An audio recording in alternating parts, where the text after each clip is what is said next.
Olá, meus queridos. Depois da nossa aula sobre descolonização da África e da Ásia, vamos agora para a resolução dos exercícios. O primeiro exercício era na página 41, sobre o imperialismo europeu na África e na Ásia, a partir do século XIX. Analise as afirmativas a seguir e assinale a alternativa correta. 1. O desenvolvimento industrial intensificou o desejo dos países europeus expandirem suas posses territoriais em busca de matéria-prima e de ampliar os mercados consumidores de seus produtos?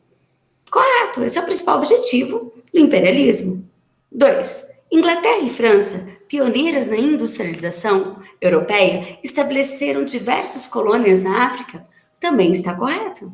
3. A justificativa ideológica do imperialismo era de que os colonizadores estavam promovendo uma ação humanitária, com o objetivo de levar a civilização e o progresso às sociedades por eles consideradas atrasadas. A gente estava vivendo bem num período de Darwin, da lei do mais forte, que sobrevive, e justamente eles vão utilizar desse princípio para dizer que eles eram superiores, que eles estavam levando a civilização e que a África estava muito atrasada, como se esse domínio fosse algo bom para os africanos. Então, essa também está correta. Alternativa D. Todas as afirmativas estão corretas. Exercício da página 44.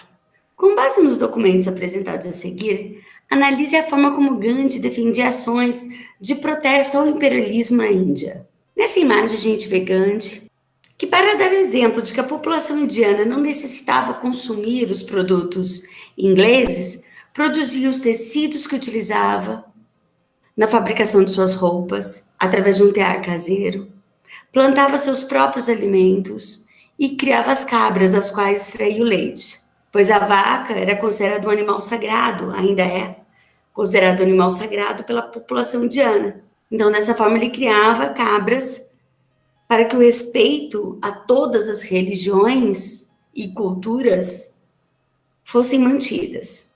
Depois vem um texto que vai falar sobre a desobediência civil desses seguidores de Gandhi, que vão adotar atos pacíficos, pois eles repudiavam qualquer tipo de violência, mas vão propor que os indianos não utilizassem os produtos ingleses. Além disso, essa desobediência civil estava relacionada ao fato dos ingleses forçarem a imposição da sua cultura na região. E Gandhi vai defender que a população não deve mais obedecer a isso, que ela tem o direito de manter a sua própria religião, cultura, raça, e dessa forma desobedecer às leis inglesas. Depois dessas duas fontes, a gente vai responder as 4 questões. 1. Explique de que maneira os defensores da desobediência civil reagiam frente a essas arbitrariedades britânicas.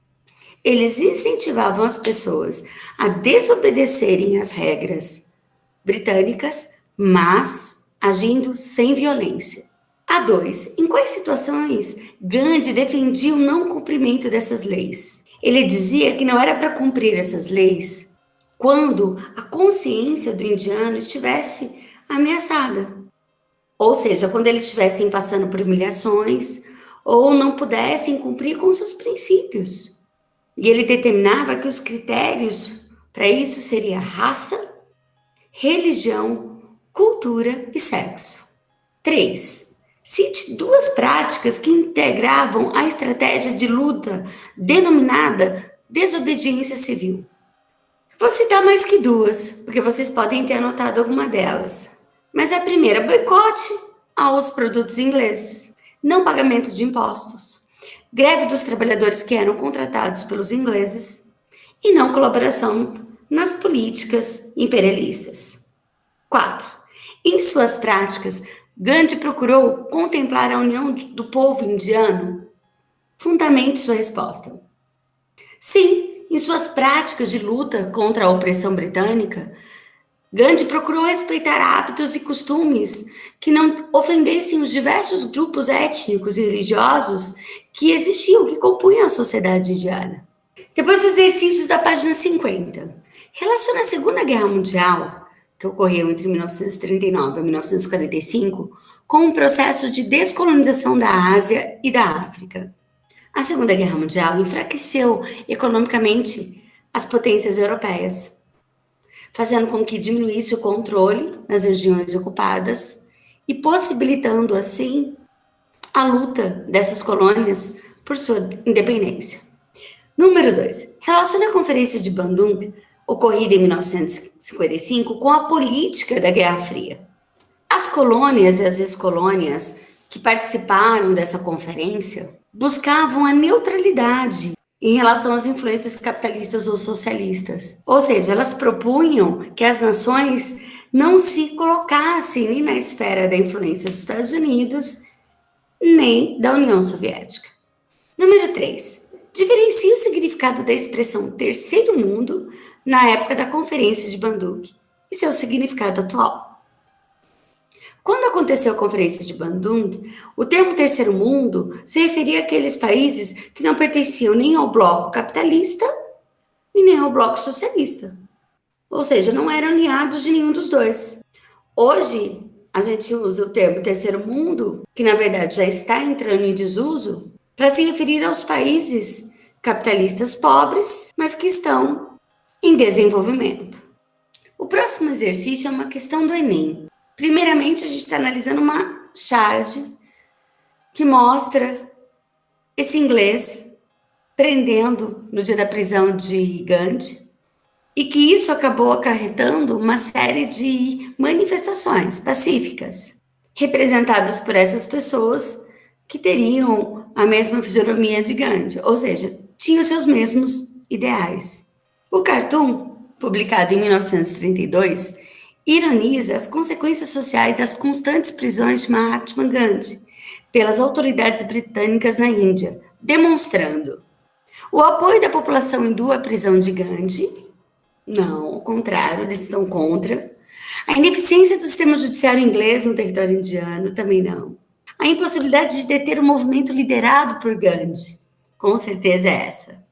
O caráter violento? Não. A indiferença das autoridades britânicas frente ao apelo popular hindu? Não. Então a resposta certa é a C. Sobre a Revolução Comunista na China, analise as afirmativas a seguir. Mao Tse-tung desejava acabar com a desigualdade social e econômica existente na China por meio da adoção do socialismo? Sim. Um dos objetivos da Revolução Cultural era eliminar todos os hábitos capitalistas que ainda havia no país? Também. Está correta? O grande salto em frente objetivava a ampliação da produção industrial e de alimentos no país. O projeto de Mao Tse-tung obteve sucesso e a fome da população chinesa foi sanada. Infelizmente, não foi isso que aconteceu. De acordo com as alternativas, é a letra A. Apenas as afirmativas 1 e 2 estão corretas. A Guerra do Vietnã foi um conflito militar que contou com grande cobertura jornalística e televisiva. As imagens produzidas sobre o conflito e divulgadas a nível mundial fizeram com que a opinião pública apoiasse a presença dos Estados Unidos na guerra? Contrário. Foram um dos motivos de a França abandonar o Vietnã e permitir sua independência? Também não. Denunciava a presença do exército soviético na perseguição da população civil no Vietnã? Não. Denunciava a violência do conflito e pediu o fim da intervenção dos Estados Unidos na guerra? Essa, alternativa D. Sobre os movimentos de emancipação política ocorridos na África, representados pelo caso angolano, analise as afirmativas e assinale as corretas.